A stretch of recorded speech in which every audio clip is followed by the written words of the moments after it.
Olá, seja bem-vindo e seja bem-vinda, você que escolheu seguir aqui com a gente, a mais um vodcast do Estadão Blue Studio, dessa vez em parceria com a Nômade. Eu sou Michele Trombelli, jornalista e uma curiosa e interessada no mundo dos investimentos.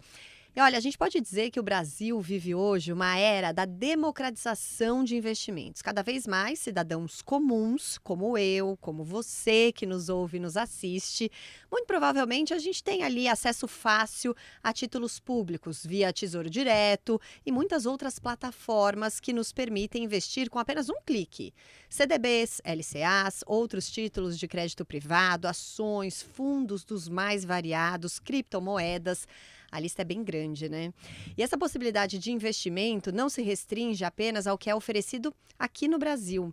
Nos últimos anos, os investidores brasileiros passaram a ter acesso aos principais ativos financeiros negociados nas maiores economias do mundo.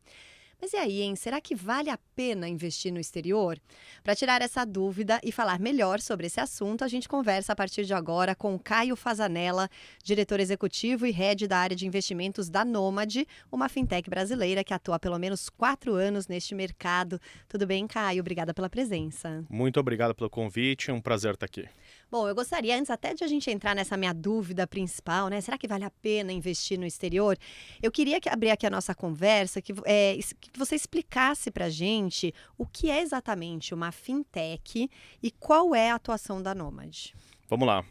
Fintech é basicamente uma abreviação de Financial Technology, ou seja, aquelas empresas ou startups que nasceram com o DNA de tecnologia servindo o mercado financeiro. Eu diria que tem 3 grandes benefícios que essas empresas trouxeram para o mercado, né? O primeiro deles está relacionado a ganhos de eficiência, redução de custos, né? Então, por estar empregando tecnologia, essas empresas têm ganhos de escala e acabam conseguindo repassar menos custos para os clientes. Ou seja, a gente tem um mercado que acaba operando de forma mais acessível, mais barato. O segundo ponto está relacionado à experiência. Então, empresas que empregam tecnologia conseguem trazer uma experiência melhor para os clientes. A gente vê, né, processos que são mais rápidos, menos burocráticos. Quem não se lembra, por exemplo, de ter que ir na agência bancária abrir uma conta há 20, 30 anos atrás, né, assinar todos os papéis e tudo mais. Então, o segundo ponto está relacionado à experiência. E, por fim, terceiro ponto, e acho que isso vai muito na linha também de uma agenda que o Banco Central brasileiro, né, tem empregado, de fomento à competição. Então, novas empresas surgiram com novos produtos e serviços, aumentando a competição no mercado brasileiro e com isso, né, os brasileiros têm mais acesso, têm mais oportunidades, têm mais serviços disponíveis dentro do mercado financeiro. Então, essencialmente, acho que é essa grande mudança aí que as fintechs trouxeram para o mercado.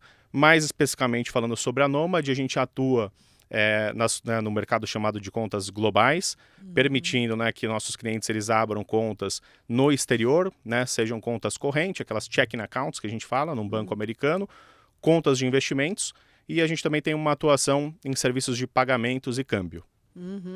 Bom, e aí acho que só quem ganha com isso tudo é o consumidor, né? Tendo mais concorrência, mais opção.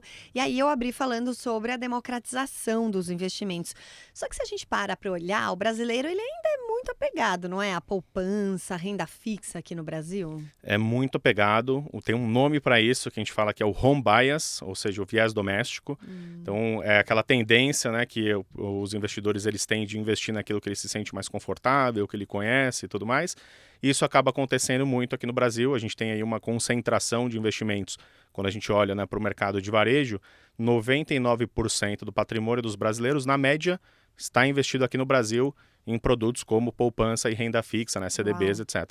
Enquanto que a gente só tem uma exposição no exterior a 1% na média em relação aos portfólios. Então, sim, acho que o brasileiro ainda tem uma concentração muito grande.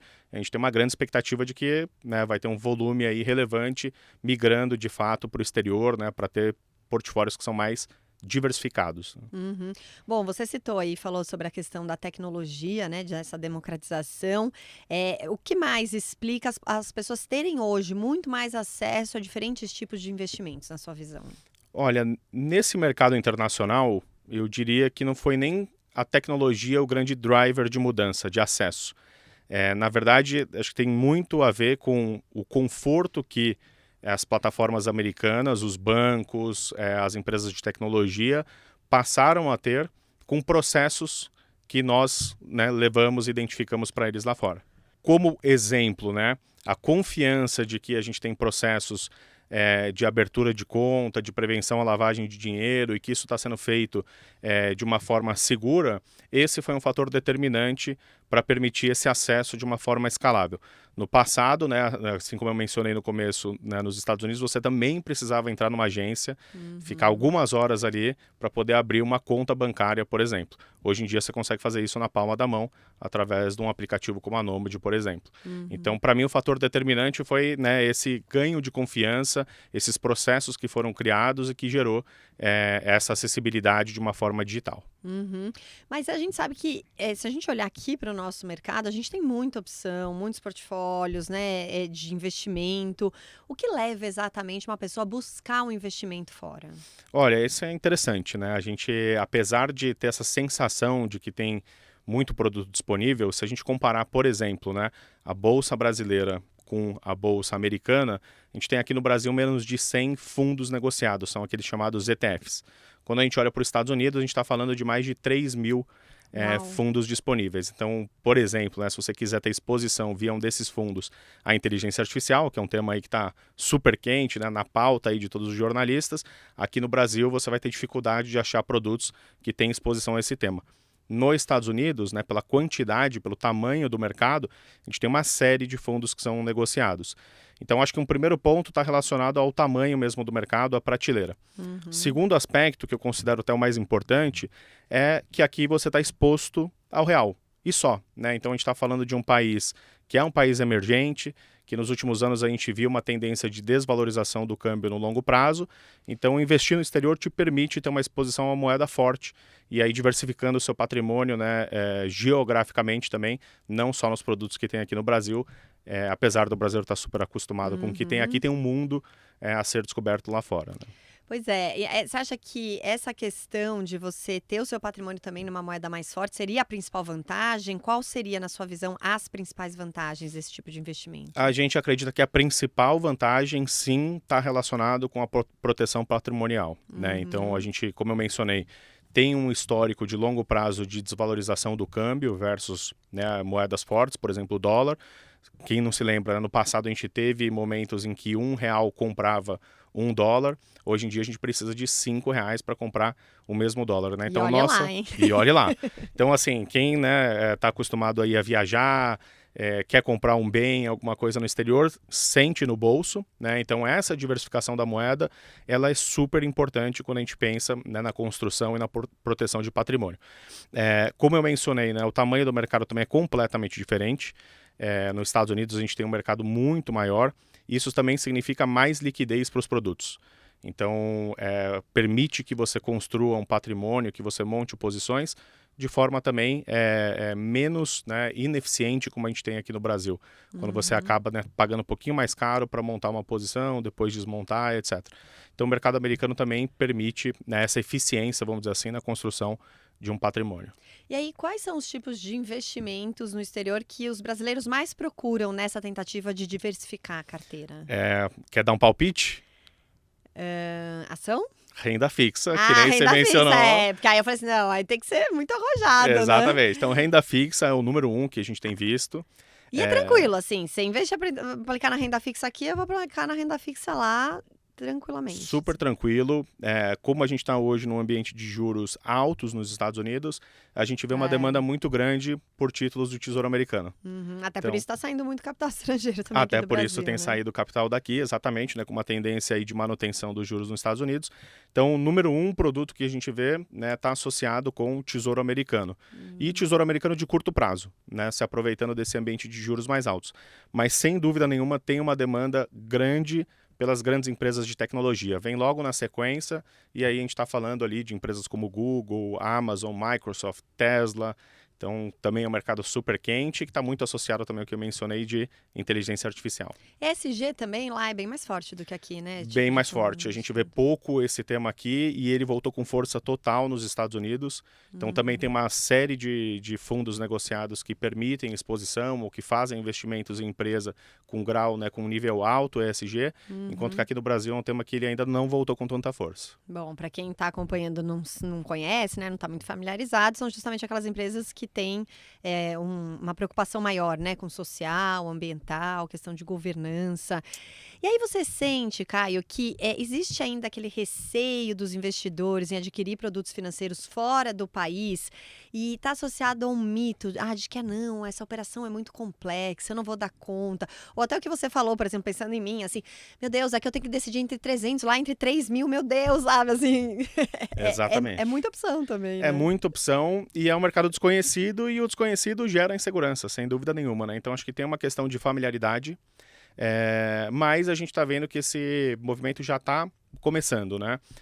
A Nômade, né, foi pioneira nesse sentido. A gente viu aí vários incumbentes seguindo também, então já é um mercado hoje mais amplo em termos de contas globais, contas de investimentos. E a gente está vendo um movimento que ele está, né, cada vez mais acontecendo e ganhando força. Então, os brasileiros estão ficando sim mais confortáveis com esses investimentos no exterior. Acho que existia muito um mito no passado que era quem coloca o dinheiro fora está colocando naquelas estruturas offshore ou tem complexidades do ponto de vista de imposto e etc. Na verdade, isso são totalmente mitos. Hoje em dia o acesso ele é super simplificado. O imposto de renda também, né, é muito simples para quem está acostumado com investimentos no Brasil. Ele basicamente segue aí praticamente o mesmo tipo de operacional. Então, eu diria que está muito mais associado a um mito mesmo do que, de fato, alguma complexidade ou dificuldade que o brasileiro vai enfrentar, né, ao construir esse patrimônio no exterior. Na prática, ali, librianos como eu, tem que ter uma boa assessora, porque senão é muita escolha. É muita opção de escolher, mas que bom, né? Tem Exato. vários para todos os perfis, para todos os tipos. Mas tem aqueles produtos de entrada, né? Então, por exemplo, esses fundos que investem em tesouro americano, né, são super conservadores. A gente está falando aí de títulos considerados os mais seguros do mundo. Então, existe sim um acesso que é simplificado para quem quer ter, né, uma renda passiva em dólar. A gente tem um mercado muito amplo lá daqueles, né, fundos que distribuem dividendos mensalmente na conta dos clientes. E esses, número um, esse é o que maior tem demanda ali. O pessoal quer alguma coisa segura, paga dividendos todos os meses, não está correndo risco. E aí, nesse sentido, o Tesouro Americano é imbatível. Vale a pena. E aí, a tributação ela é muito diferente? Olha, a tributação, para quem está acostumado a investir no Brasil, ela é semelhante. Tá? Até a gente teve uma mudança importante do último ano para esse ano, até no sentido de simplificação. Então, no ano passado, a gente tinha algumas situações que era necessário fazer uma declaração mensal. Para esse ano, tudo ficou consolidado. Então, você vai apurar anualmente, tanto, né, os rendimentos provenientes, por exemplo, de dividendos, quanto também de ganho de capital. Passa a reportar isso para a Receita Federal na base anual, e aí tem alguns critérios de isenção e a taxa, né, aplicada em cima desses ganhos acumulados é 15%. Então, nada muito diferente do que o brasileiro já está acostumado a fazer aqui no Brasil, e essa necessidade é só de reportar no Brasil, né? Você não tem que ter nenhuma preocupação em reportar nos Estados Unidos, você continua sendo um brasileiro, né, residente fiscal aqui, então a sua declaração é com a Receita aqui do Brasil. Entendi. E aí, eu imagino que a maior parte das pessoas deva buscar esse tipo de investimento nos Estados Unidos, mas vocês também fazem em outros países? Tem algum outro também que é bastante visado, assim? Olha, a gente tem acesso às bolsas americanas que, por si só, elas já dão acesso a muitos produtos que têm exposição global. Então, através do mercado americano, você consegue ter exposição, né, a diferentes regiões, a diferentes moedas, uma série de commodities, por exemplo. Então, o fato de você estar acessando o maior mercado do mundo permite que você tenha essa diversificação para quem tem interesse, por exemplo, em ter exposição a outros lugares. Ficou muito quente, por exemplo, né, a economia japonesa recentemente. Tem muito se falado de como está performando bem e a própria bolsa japonesa está aí nas máximas que a gente tem visto aí nas últimas décadas. Então, é possível, via o mercado americano, você ter exposição a outras regiões. Né? Você não precisa realmente transformar o seu dinheiro, levar o seu dinheiro para o mercado asiático para ter exposição a lá, por exemplo. Mas seria via fundos? Via fundos, exatamente. Exatamente. E aí, né, tem uma série de gestoras super renomadas, as maiores gestoras do mundo têm uma série de produtos nos Estados Unidos, então você acaba delegando, vamos dizer assim, esse trabalho de gestão para um profissional, o que eu acho super indicado, para falar a verdade, né? Assim, não gasta muito tempo daquele investidor pessoa física que não é profissional. Exato. E aí, assim, só pensando numa investidora, assim, numa amiga minha, assim, que queira abrir, Sei. aplicar fora do país, qual que é o primeiro passo, de fato? Assim, é você abrir uma conta numa empresa que faça esse tipo de serviço, certo? Exatamente. Hoje em dia, né, isso é feito digitalmente, em várias plataformas muito rapidamente, né? É sempre bom entender, né, o que tem de custos associados, como exemplo aqui a Nomad não tem nenhum custo de abertura de conta, tá? E a partir daí você vai ter acesso aos produtos no exterior, né? Para aquele investidor que é mais conservador, como eu mencionei, tem produtos que têm rendimento com baixíssima volatilidade, baixíssimo risco, então você consegue ter essa exposição e já ter um rendimento associado a isso. Se a gente olhasse 5 anos atrás, né, para o mercado americano, globalmente até falando, a gente tinha um ambiente de juros quase zero. Ali você precisava correr um pouquinho mais de risco para conseguir ter retorno. Hoje em dia não, a gente está num ambiente de juros alto, então o investidor consegue ter esse retorno sem correr grandes riscos. Mas o primeiro passo é isso, escolher, né, uma empresa séria, que, né, tem ali as licenças e as proteções, né, para os investidores. Esse é o primeiro passo, na minha opinião. E aí depende o nível do investidor, assim, porque, como a gente disse, né, desmistificando, não precisa ser algo complexo para investidores super avançados, mas vale a pena levar em consideração também o meu perfil de investidor. Se eu sou mais conservadora, se eu sou mais arrojada, se eu sou moderada. Ainda assim, diante de todos esses perfis, tem espaço no mercado externo? 100%, essa avaliação é importantíssima. Como a gente estava falando antes aqui, tem milhares de produtos disponíveis e para você construir uma carteira, sim, tem que levar em consideração o perfil de risco, totalmente. A gente tem desde produtos que são, por exemplo, né, ações, small caps, que a gente fala, que são aquelas ações menores, né, empresas menores, mas que, né, podem ter um grande potencial, mas que vem junto com volatilidade, com risco. E a gente tem também essa categoria que eu estava mencionando, por exemplo, de fundos que são super conservadores. Então é importantíssimo, né, que o investidor ele responda ali os questionários de suitability, que a gente fala, para a identificação do perfil de risco, e aí ele monte uma carteira que está aderente ao perfil de risco dele. Então faz todo sentido sim olhar para o perfil de risco, entender, para não acabar não fazendo um investimento errado, depois ter uma impressão ruim, né, de alguma coisa que na verdade não estava aderente com aquele perfil. Ao seu perfil. Bom, estamos chegando aqui no fim. Tem alguma outra consideração final que você acha importante para deixar aqui para quem está nos acompanhando? Olha, eu acho que a gente está só no começo, né? A gente está falando muito disso, né? O brasileiro ele ainda tem, na média, 99% do patrimônio dele investido localmente, aqui no Brasil. Então a gente acredita que a gente está assim num momento meio de revolução, de fato.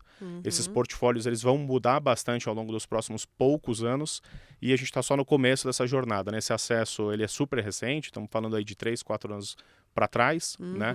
E a gente está vendo agora realmente pegando uma atração muito grande. Então acho que estamos aí num momento super interessante de que mudanças, né, devem acontecer aí nos próximos anos. Muito bem, por isso conversas como essa são tão importantes, né? Para que as pessoas possam aprender um pouco mais. Eu aprendi bastante hoje e agradeço demais o Caio Fasanella, diretor executivo e head da área de investimentos da Nomad, por essas informações tão relevantes. Obrigada, Caio. Muito obrigado a vocês pelo convite, agradeço novamente. Bom, e esse vodcast é uma produção do Estadão Blue Studio com o apoio da Nomad. Eu te lembro que todo o conteúdo fica disponível aqui nas plataformas do Estadão. E eu, Michele Trombelli, agradeço demais a sua companhia. A gente volta a se encontrar em breve. Até a próxima.